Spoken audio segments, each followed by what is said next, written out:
Le puissant cyclope celtique de la mythologie irlandaise Balor est l'un des êtres les plus maléfiques et les plus redoutés du folklore irlandais. Son origine est en grande partie entourée de mystères. Il existe différentes légendes sur la façon dont il est venu au monde, mais toutes s'accordent à dire que ses parents, Buarainek et Dot, n'étaient pas un couple tout à fait ordinaire. Selon certains, Balor aurait été conçu par des forces chtoniennes, des entités ancestrales qui errent dans les entrailles de la Terre, ce qui expliquerait sa nature monstrueuse. D'autres versions évoquent l'influence d'êtres marins, peut-être des dieux sombres des océans, ce qui est lié à sa résidence sur l'île de Tori, battue par les vagues de l'Atlantique. Mais le mauvais œil de Balor est ce qui le rend vraiment terrifiant. Pouvez-vous imaginer un pouvoir si écrasant qu'un seul regard peut tuer ou détruire instantanément ? L'œil était une arme mortelle, un reflet de la force chaotique qui palpitait en lui. Balor n'était pas un monstre solitaire, il était le roi des Fomoriens, une race d'êtres démoniaques et chaotiques qui incarnait le pire de tout, la guerre, la maladie, la famine, l'hiver. Les Fomoriens étaient tout le contraire des Tuatha Dé Danann, les dieux qui avaient apporté l'ordre et la civilisation en Irlande. Sous la direction de Balor, les Fomoriens représentaient la menace constante du chaos, toujours prêts à détruire tout ce que les Tuatha Dé Danann avaient construit. L'ombre qui dominait la lumière, la force brute qui défiait la raison. La vie de Balor ne se résumait pas à des festins de sang et à des pillages. Une ombre sombre planait sur son destin. La prophétie de la mort, une prophétie cruelle qui voulait que Balor trouve la mort entre les mains de son propre petit-fils. La prophétie était comme un poison qui se répandait dans l'âme de Balor, rongeant sa paix et façonnant ses actions. Il est devenu obsédé par l'idée de défier le destin. Sa crainte se transforma en paranoïa et il choisit sa fille Ethniu, une jeune femme d'une beauté inégalée, comme clé pour éviter la prophétie.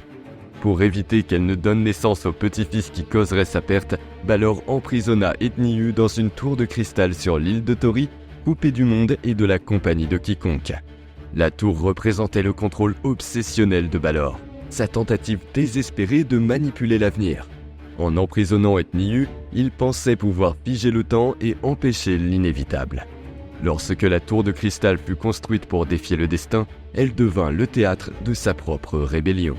La prophétie que Balor craignait tant trouva un moyen inattendu de s'accomplir. Alors qu'Ethniu se morfondait dans sa prison solitaire, un dieu des Tuatha Dé Danann du nom de Sian la trouva. Séduit par sa beauté, Sian réussit à contourner la vigilance de Balor et à rejoindre Ethniu. De cette union secrète naquit Lugh, un garçon d'une beauté éclatante et d'une intelligence extraordinaire. Il hérita de la force des Tuatha Dé Danann et, sans le savoir, porta en lui le destin de son grand-père Balor. Élevé dans la clandestinité, loin de l'île de Tori et de la colère de Balor, Lugh grandit en apprenant les arts de la guerre, de la poésie et de la magie. Il devint un maître de toutes les disciplines, un héros à part entière, prêt à affronter tous les obstacles. Finalement, la nouvelle de sa naissance parvint aux oreilles de Balor. La prophétie qu'il avait tenté d'éviter pendant si longtemps se réalisait.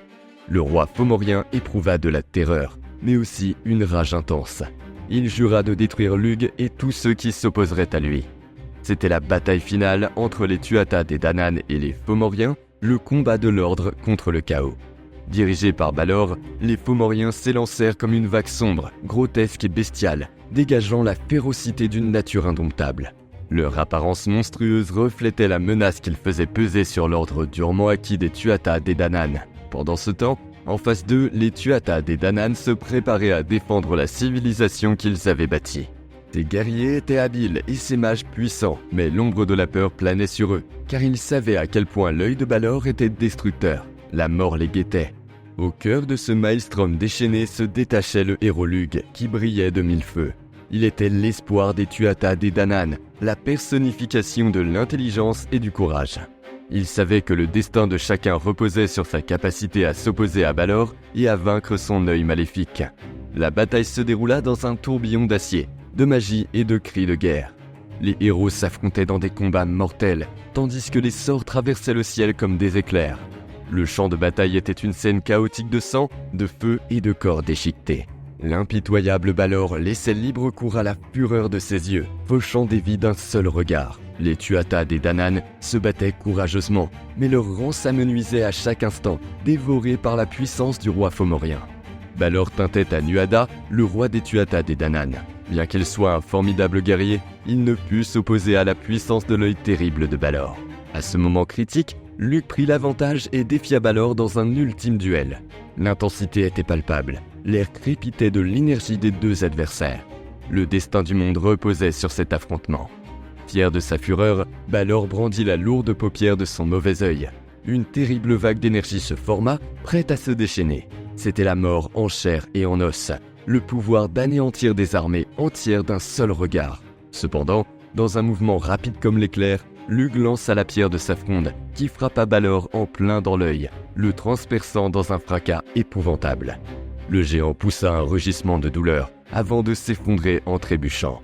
Le roi fomorien était mort, la prophétie s'était accomplie, le petit-fils prédestiné Lugh avait gagné, sauvant les Tuatha des Danann et assurant la victoire de l'ordre sur le chaos.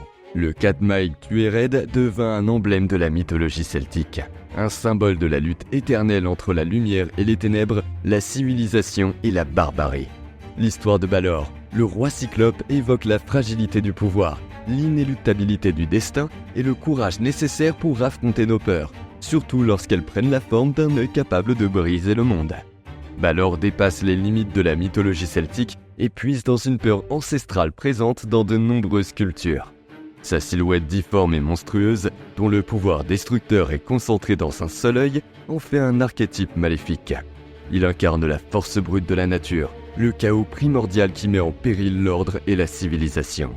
Cette représentation se retrouve dans d'autres mythologies. Le cyclope Polyphème, dans l'Odyssée d'Homère, présente des similitudes avec Balor. Tous deux sont des géants borgnes, isolés sur des îles et synonymes de violence brutale et de sauvagerie. L'intelligence d'Ulysse qui a aveuglé Polyphème n'a d'égal que celle de Lugh, qui utilise sa fronde pour vaincre le mauvais œil de Balor. Mais la figure du mauvais œil va au-delà de la mythologie gréco-romaine et celtique. Dans de nombreuses cultures, la croyance en un œil capable d'apporter le mal, la maladie ou la malchance est persistante. Des amulettes et des talismans sont portés pour se protéger et des rituels sont pratiqués pour conjurer le mauvais œil. Présente à différentes époques et dans différents lieux, cette croyance révèle une peur profondément ancrée dans la psyché humaine. La peur de l'envie, de la cupidité et du pouvoir destructeur qui émane des regards mal intentionnés. Le mauvais œil est une menace invisible, un danger tapi sous la surface, prêt à frapper à tout moment. Avec son œil capable de pétrifier ou de tuer, Balor personnifie brutalement cette peur. Il est le monstre qui nous observe dans l'ombre, la force malveillante déterminée à détruire tout ce qui est bon.